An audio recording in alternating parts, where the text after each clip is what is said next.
Lemire, do you know why there are no more giants left in Midgard? I mean, not counting the serpent from the future. Well, they did not take me into their confidence about that, Odin's convictions to the contrary. But I know this.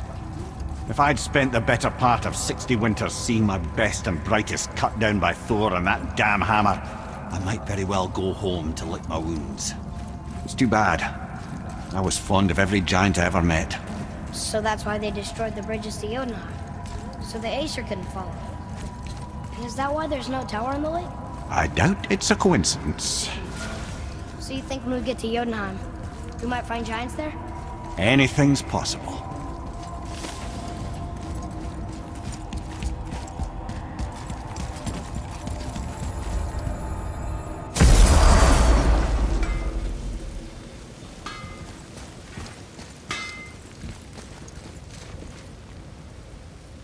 Sure, I'm open.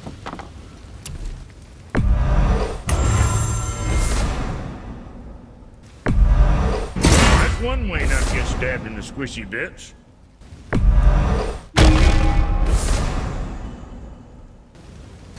Now what else do I want to tell you?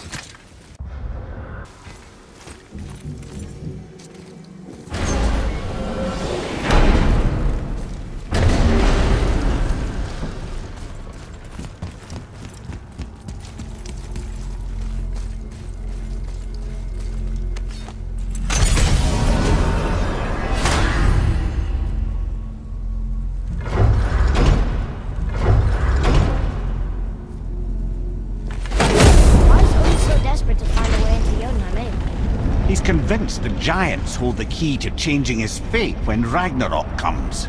They are the Aesir's oldest enemies, after all, and it's their army that's supposed to do him in the end. But more than that, he covets their gifts of prophecy.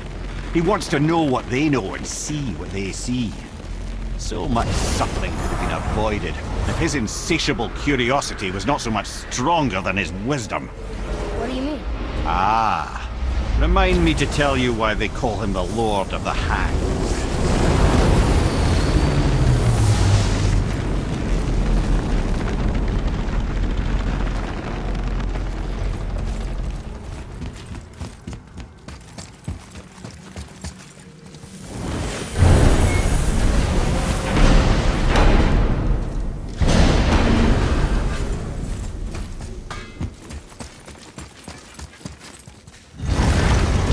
Alfheim.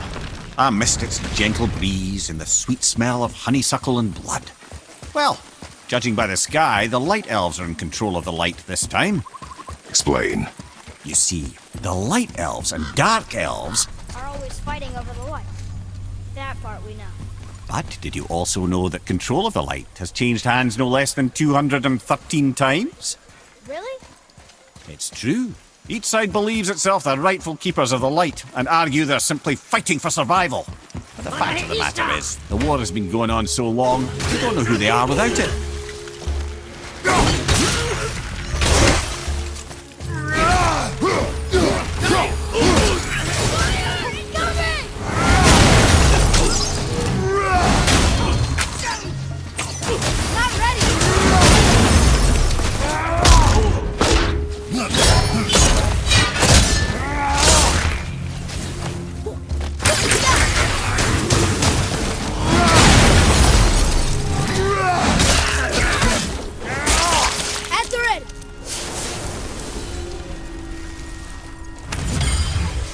That was easy.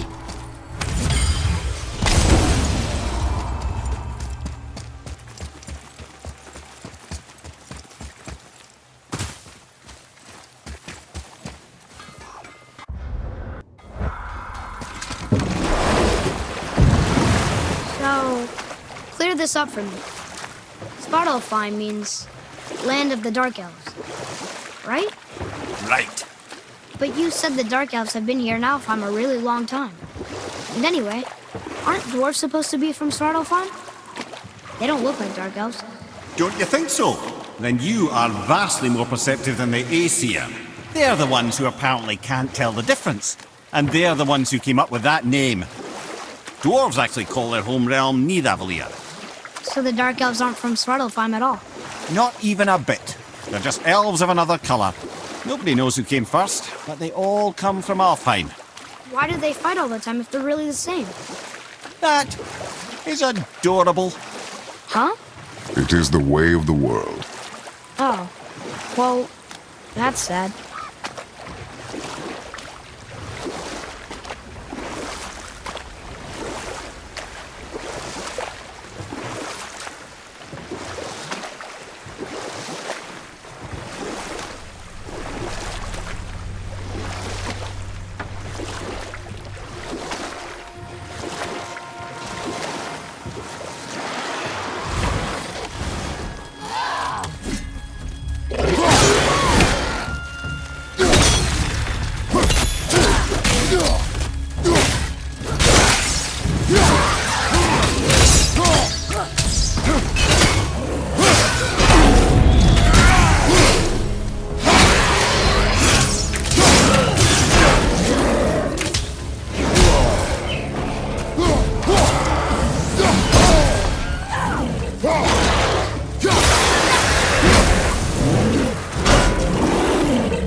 Let me guess, there's a Valkyrie in here.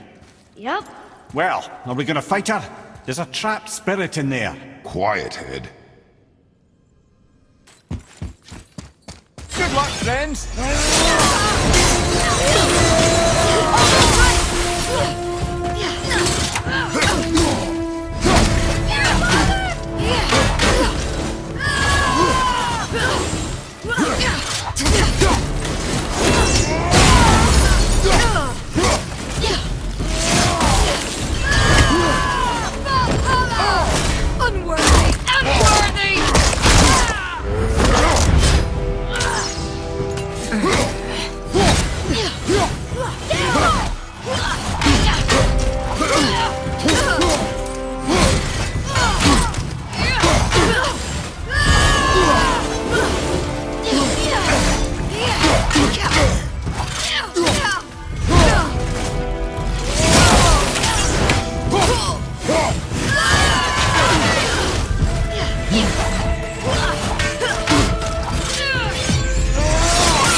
Thank you. I am free. But why was I imprisoned? We think your queen did this to you. But why would Sigrun hinder our duty? That's the mystery we're trying to solve, milady. Can you think of any reason she would have to do this? No. Without the Valkyries, those who died in battle will not see Valhalla. Helheim will overflow with the souls of the departed, and drown Midgard in a sea of vengeful corpses. No greater shame exists for a Valkyrie. I must go. Attempt to staunch the bleeding. Farewell.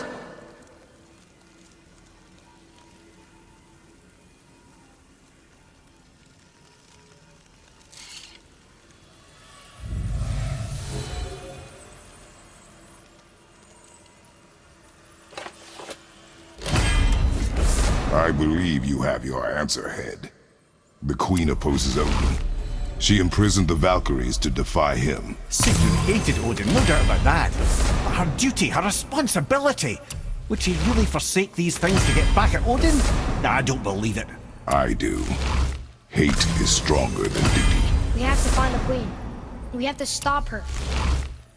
I'm sorry, Mimir. Aye, don't be sorry, lad. Sigrun brought this on herself. I only wish...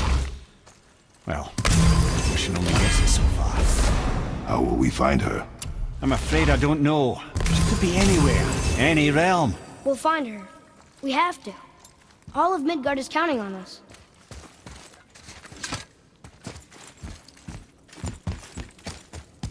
Atreus, to me!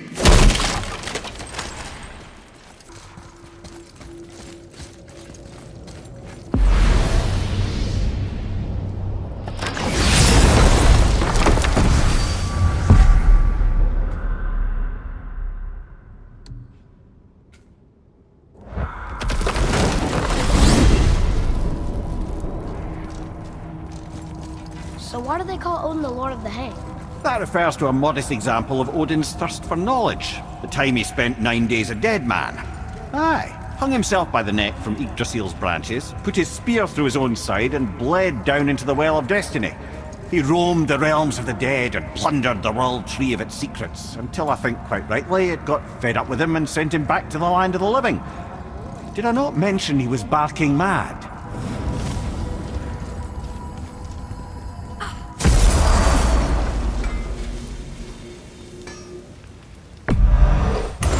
Keep them from hacking bits off you.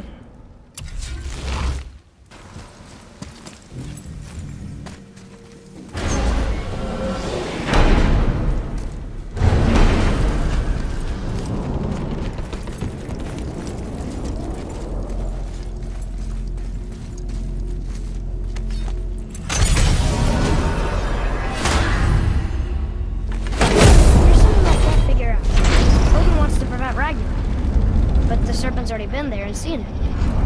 So hasn't he already failed? Fate's a tricky thing, lad. Odin's just arrogant enough to think he can get the best of it. Fate is another lie told by the gods. Nothing is written that cannot be unwritten. On that, brother, you and the All-Father may just agree. Even if he can't prevent Ragnarok, he still hopes to learn enough details to influence the outcome. Remind me later to tell you about the wolves.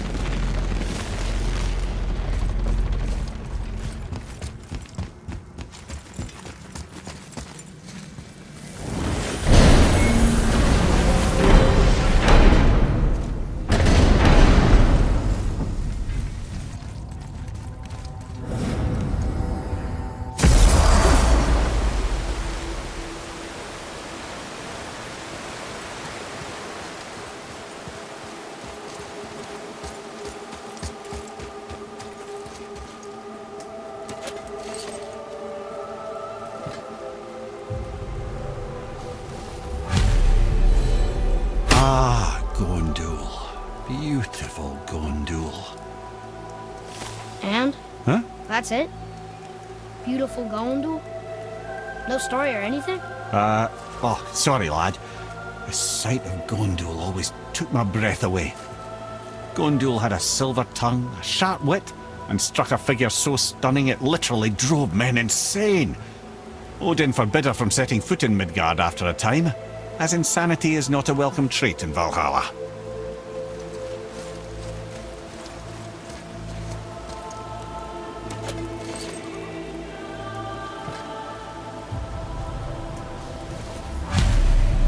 my friends, is Kara. Now, Valkyries are volatile by nature, but Kara, the lass is wild storm personified. A wild storm. Aye, calm and collected. Then the air would shift and the fury of her storm would unleash. 'Twas beautiful in a way, assuming you could find proper shelter.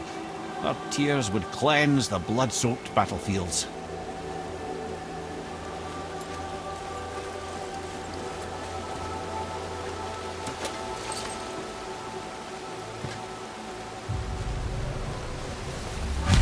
Olrun, once the daughter of a powerful chieftain, she fell defending him during a Reaver attack. Olrun was escorted to Valhalla, where she chose to devote her afterlife to the pursuit of knowledge above all else. Quite unusual behaviour amongst the constant drinking and feasting of her fellow Valhallian denizens. How'd she end up a Valkyrie? Odin. He saw a kindred spirit in Olrun's single-minded pursuit of knowledge. He appointed her as the Valkyrie's resident historian.